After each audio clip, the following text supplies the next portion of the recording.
Hi there. Did you hear? Okay, well, you got nothing else better to do. Let me tell you real quick, okay? All right, Oda just told us who gave Luffy food. Okay, it might not seem like a big deal when I say it out loud, but it's really a big deal, especially in the community. The people that know. He also told us about Fujitora's past and Green Bull's past, but he told us who gave Luffy the food. Okay, let's just start off with that. The person who gave Luffy the food is... All right, SBS 110. A lot of interesting questions. I haven't seen all of them, so some of them I'm seeing with you guys as we go through it. We always love the SBSs. Perfect time for the SBS because we're on a second week of a 2-week break. No One Piece this week. I'll be back next week. But yeah, let's get to it. SBS 110. Again, some major questions were answered. I know some people get mad at the SBS, but I'm just like, why are you getting mad at finding things out about One Piece? Regardless of the medium where we find it out about that.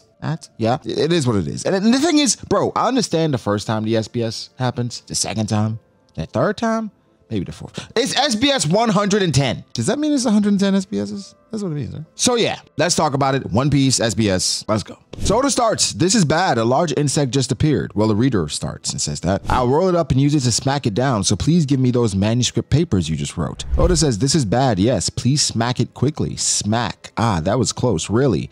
That insect clearly got smacked by the manuscript now. Let's just blot this out quickly and there you have it. Imu-sama is here. We'll just move on. Next question. The reader says, Oda-sensei, about Yamato who ate a devil fruit because of hunger. What did the child Yamato's beast form and human beast form look like? And Oda gives us 2 Pokemon. No, it's just Yamato and how she looks like as a kid. Cute. Next question. Reader says, the long arm tribe has 2 elbows in 1 arm, right? Does each of the elbows have their own terms?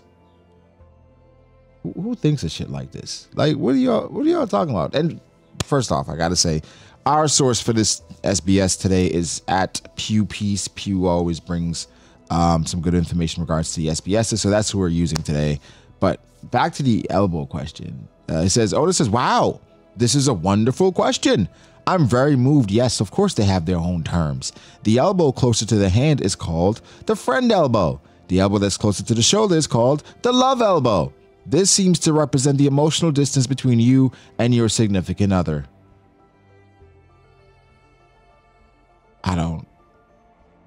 Next question. The reader says, I love the sword members, so I want to know their age and profile. Does Drake belong to the same class or year as Kujaku and Prince Groose?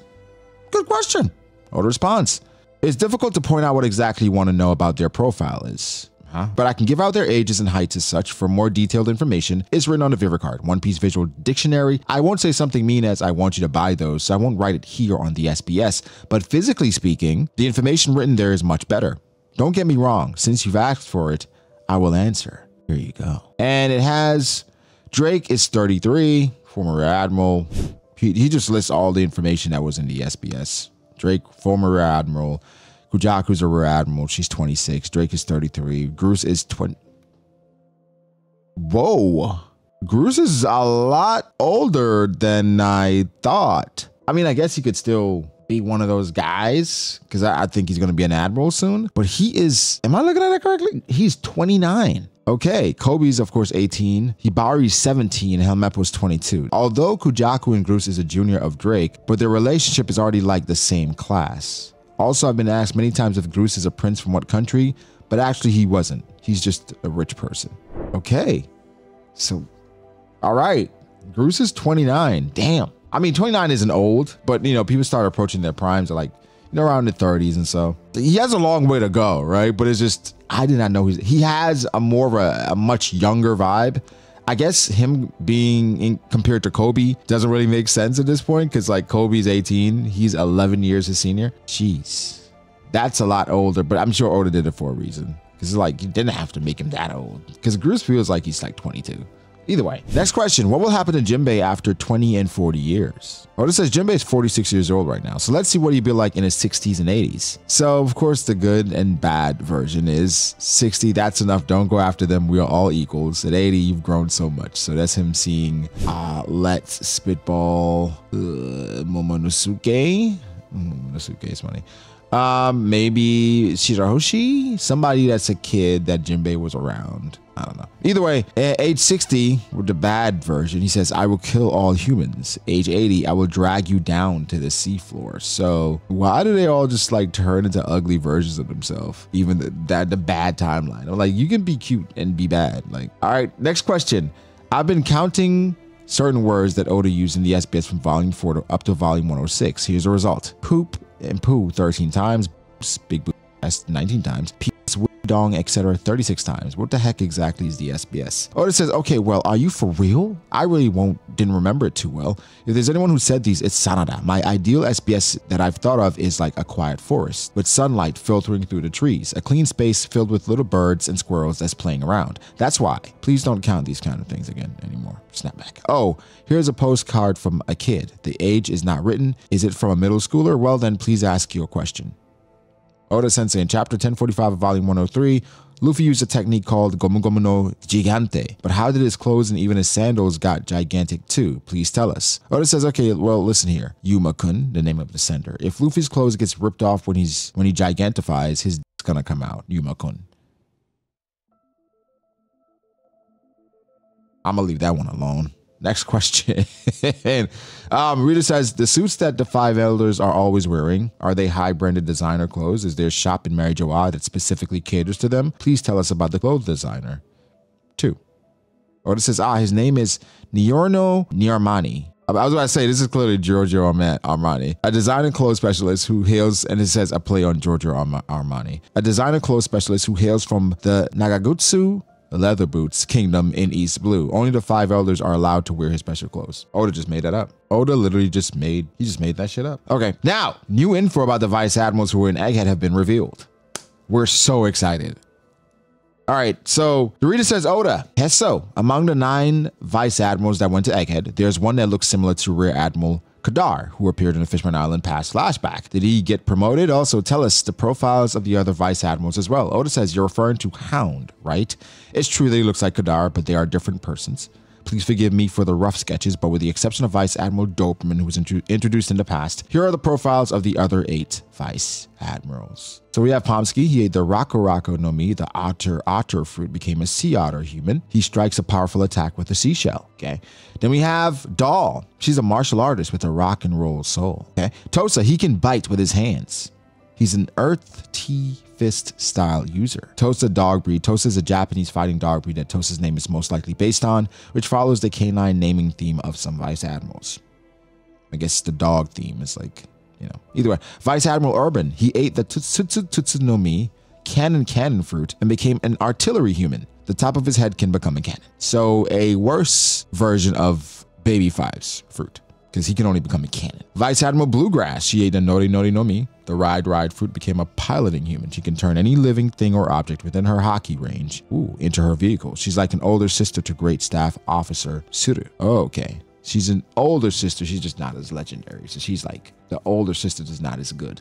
Not literally, but yeah. Vice Admiral Hound, he ate the Inu no Mi model hound. He's on the same class year with Smoker. Vice Admiral Red King, he punches with a steam engine powered right knuckle. And Vice Admiral Guillotine, the blade on his head can be thrown like a boomerang. I guess. I don't hate the Vice Admirals, obviously, but it's like, all right, 2 more questions left. And they're probably the questions that you've been waiting for. And that's by design. Let's go with the lesser important one. The the Admiral's backstory. Fujitora and Green Bull. This is nice. Final question. Whoa. The final question for them. This is not the final question for us. So the reader says, Odachi, Garchu, please tell us the former occupations of Fujitora and Ryukyu before they became Marine Admirals. Oda says, all right, just says they became the ones in, and guys, I don't want to hear it about why this isn't in the main story or why.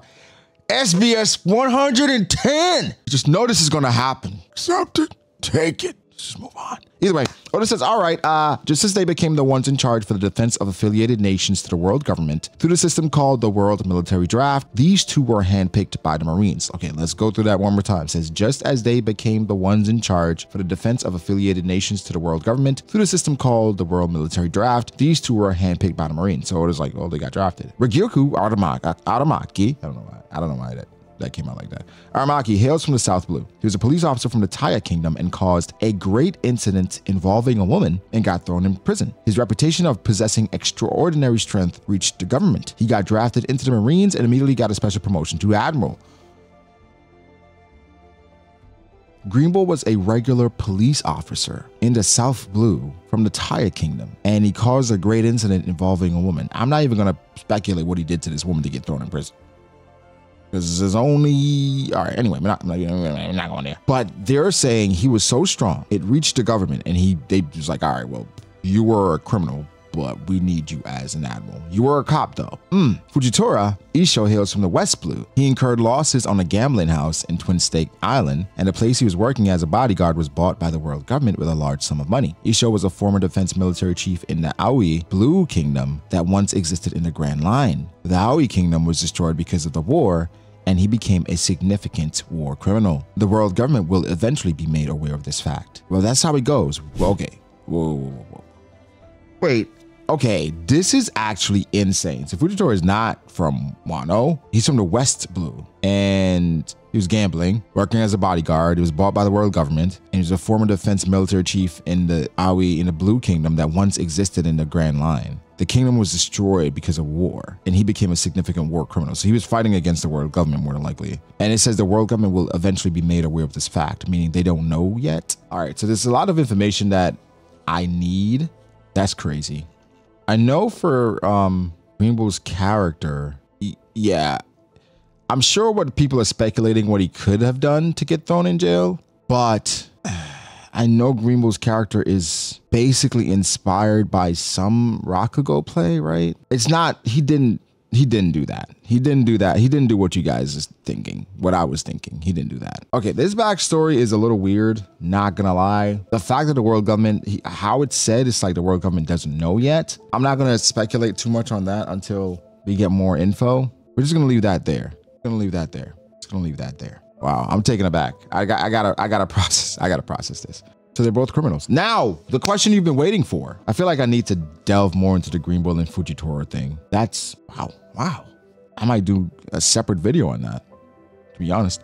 Okay, here we go. Well, someone asked the question about who gave Luffy, the person who gave Luffy food on Egghead. The reader says in chapter 1103, Luffy was so hungry and cannot move, but in chapter 1106, he became full. Who was it that gave Luffy food? Oda says in chapter 1103, Luffy started to wolf down food. When Luffy said food, who was it that responded? Was it Sanji or Frankie? Who was present near him? Kizaru and Sentomaru was also there. Whoever did it never got exposed. It seems that action seemed to be done in the speed of light, that even a naked eye can't see it. Even I don't know who did it. The speed of light. He mentions Frankie, Sanji, and Kizaru. It's obvious who did it. Wow. Oda is leaving things unclear on purpose. That's all I'll say to that. If you don't understand what that means, then you are unworthy of reading One Piece. It's very clear to me because I understand the story and what Oda is trying to convey to us, something that's unbeknownst to even him. All right, listen. Okay, wow. This changes a lot of things for a lot of you guys, huh? Doesn't change anything for me. I've been saying it. I don't know what else Oda has to say or not say for you to realize what happened on Egghead.